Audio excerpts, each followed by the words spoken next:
শুরু করছি in the light off history ইতিহাসের আলো ইউটিউব চ্যানেলে। আমার প্রিয় ছাত্রছাত্রীদের জন্য বিজয়নগরের নগরায়ন, আরবানাইজেশন ইন বিজয়নগর। তোমরা জানো যে বিজয়নগর অত্যন্ত একটি সমৃদ্ধ ইতিহাসের নাম এবং এখানে কিন্তু নগরায়ন শুরু হয়েছিল। আমরা দেখতে পাবো এখানে কয়েকটি নগরের নাম রয়েছে, যেমন হচ্ছে ইক্কেরি, যেমন নাম রয়েছে বিদনূর, যেমন নাম রয়েছে পেনুগন্ডা, যেমন নাম রয়েছে উদয়গিরি, তেমনই নাম রয়েছে মাদুরাই।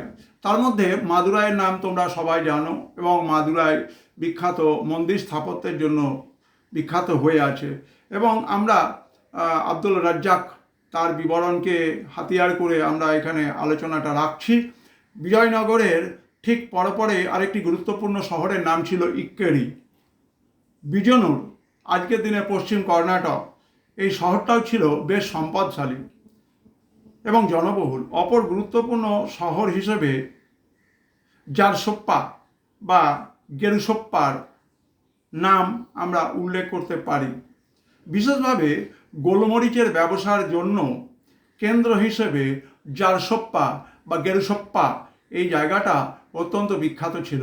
এই গেরুসিপ্পা বা জেরুসোপ্পা এই জায়গাটিকে বলা হতো পেপার কুইন।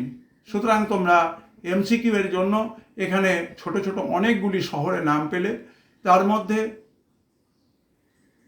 পেপার কুইন বা গোলমরিচের শহর নামে পরিচিত জায়গার নাম হচ্ছে গেরুসোপ্পা বা জারসোপ্পা। তোমরা জানলে ইক্কেরি বলে শহর, তোমরা জানলে যে মন্দির স্থাপত্যের জন্য মাদুরাই একটি গুরুত্বপূর্ণ শহর। নজর রেখো in the light off history ইতিহাসের ইউটিউব চ্যানেলে।